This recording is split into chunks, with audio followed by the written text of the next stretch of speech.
BJP की B party मैदान बाहर रखा गया है। तो कहीं ना कहीं फारूक अब्दुल्ला की रिहाइशगाह पर जो 2:30 बजे मीटिंग होनी है, इसमें बड़े अहम फैसले होंगे। शायद इसमें इलेक्शंस को लेकर कुछ पार्लियामेंट सीट्स पर भी बात हो सकती है। कहीं ना कहीं आने वाले इलेक्शंस को लेकर ये एक बड़ी पेशरफ्त है जिसको आज फारूक अब्दुल्ला हेड कर रहे हैं। तो कहीं ना कहीं जम्मू से ये बड़ी खबर है कि PAGD की मीटिंग जो है ये तकरीबन 2:30 बजे जो है डॉक्टर फारूक अब्दुल्ला की रिहाइशगाह पर शुरू हो जाएगी। जी राहिल, आपसे ये भी जानने की कोशिश करें, जिस तरह आपने बताया कि ये भी सुनने में आया हज़ब इख्तिलाफ की जमात है, खासतौर पर PDP भी बात करें, नेशनल कॉन्फ्रेंस की बात करें, कई दफा इन दो पार्टियों को बीजेपी की बी पार्टी का टेक भी लगा था। क्या यही वजह बताई जा सकती है कि इन्हें मदऊ नहीं किया गया है? बिल्कुल मंजूर, यही वजह लगभग बताई जा रही है। और कहीं ना कहीं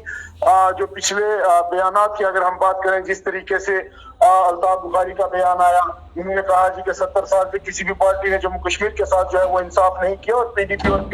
नेशनल कॉन्फ्रेंस और कांग्रेस को उन्होंने तनकीद का निशाना बनाया। सजाद गनी लोन हमेशा से रीजनल पार्टीज के खिलाफ रहे हैं और हमेशा से बीजेपी की बात करते रहे। कहीं ना कहीं अगर ये देखा जाए तो आज की डेट में ये बड़ी पेशरफ्त है और दोनों को बाहर रखा गया, तो कुछ न कुछ दाल में तो काला और पर्दे के पीछे कुछ बड़ा है, ये तो वाज़ेह है। मंजूर जी, राहिल, ये भी आपसे जानने की कोशिश करें क्योंकि आपकी नजर है इस खबर पर और सियासत पर आप नजर रखते हैं। क्या लगता है कि आने वाले इंतखाबात जो है बहुत टकराव देखने को मिलेगा और बीजेपी के लिए हज़ब इख्तिलाफ वाली जमातें बड़ा चैलेंज वाला जो मैदान है वो खड़ा करने की कोशिश कर रहे हैं?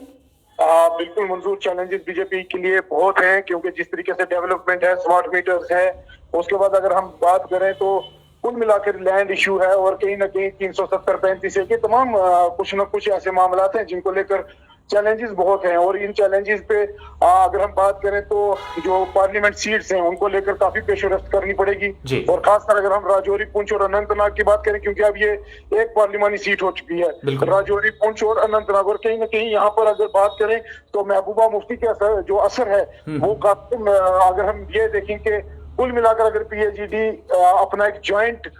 मैंडेट एक ही रखते हैं, कोलिशंस में लड़ते हैं, तो कहीं ना कहीं ये देखा जाता है कि PAGD यहाँ पर मजबूत होती है। कुल मिलाकर इसी तरीके से बाकी तमाम जगह पर जो है PAGD के असरात देखे जा सकते हैं, क्योंकि डेवलपमेंट, अनएम्प्लॉयमेंट, अगर हम बात करें टोल प्लाजा, अगर हम बात करें स्मार्ट मीटर, ये तमाम ऐसे मुद्दे हैं जो बीजेपी के लिए आज के डेट में चैलेंजेस हैं। तो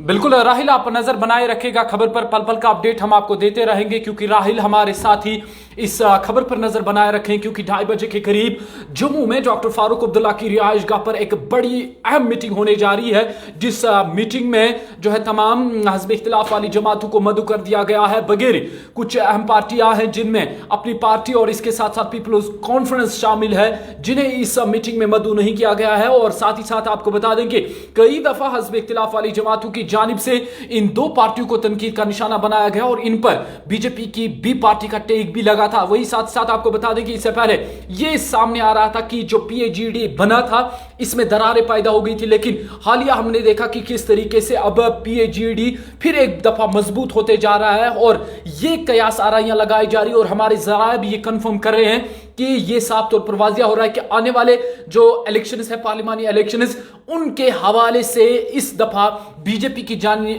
के लिए एक बहुत बड़ा चैलेंज हो सकता है। वही साथ साथ आपको बता दें कि इससे पहले भी वजीर दाखिला अमित शाह की सरबराही में जो है एक अहम इजलास बुलाया गया था नई दिल्ली में, जहां पर जो जम्मू कश्मीर बीजेपी के अहम रुकून हैं, जिनमें बीजेपी चीफ और इंचार्ज जम्मू कश्मीर तरुण चुग भी मौजूद थे, इसके साथ साथ रविंद्र रैना, अशोक कौल, उनकी जानिब से भी एक अहम मीटिंग बुलाई गई थी नई दिल्ली में। और उसके बाद ही हालिया आपने देखा कि किस तरीके से बीजेपी की जानिब से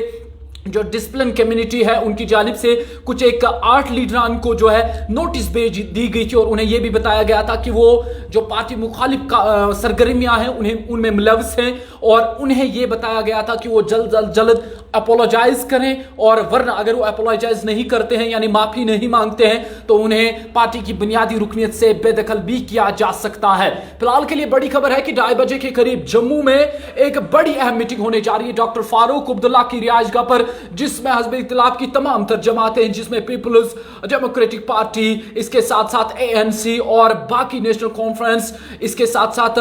बाकी भी शिवसेना पार्टी भी इसमें मौजूद है। और ये 2:30 बजे के करीब ही ही 2:30 बजे के बाद ही पता चल सकता है कि क्या कुछ बयान, क्या कुछ पेशरफ्त हुई इस मीटिंग में। फिलहाल के लिए हमारे जरा यही बता रहे हैं कि आने वाले इलेक्शंस के हवाले से, PHDD को मजबूत बनाने के हवाले से, जम्मू कश्मीर में आने वाले इंतखाबात के हवाले से, अपनी जड़ों को मजबूत बनाने के हवाले से इस वक्त डॉक्टर फारूक अब्दुल्ला के रिहाइश गाह पर 2:30 बजे के करीब यह मीटिंग शुरू होगी। इससे पहले आपको यह बता दें कि पार्टी के जो स्पोक्स पर्सन है तारिक गामी की जानिब से तमाम को मदऊ कर दिया गया था, हिज़्ब इख्तिलाफ की तमाम तर जमातों को मदऊ कर दिया गया था इस मीटिंग के हवाले से कि 3 अक्टूबर 2:30 बजे के करीब जम्मू में डॉक्टर फारूक अब्दुल्ला की रिहाइश गाह पर यह मीटिंग होगी और कम कलील वक्त बचा है इस मीटिंग को शुरू होने में और बाद में ही बता सकते हैं कि इस मीटिंग में अहम पेशरफ्त क्या निकल के सामने आई। बहरहाल एक बार फिर आपको बता दें कि आने वाले इंतखाबात के हवाले से तमाम तर सियासी पार्टी अपनी जड़ों को मजबूत बनाने के हवाले से लगी है। वही बीजेपी के हवाले से एक बड़ा चैलेंज बनाने के हवाले से, बड़ा चैलेंज खड़ा करने के हवाले से इस वक्त पेशरफ्त जारी है। मजीद अपडेट्स के लिए आप बने रहेगा कश्मीर क्राउन के साथ। अल्लाह आप सबका हामी नासिर।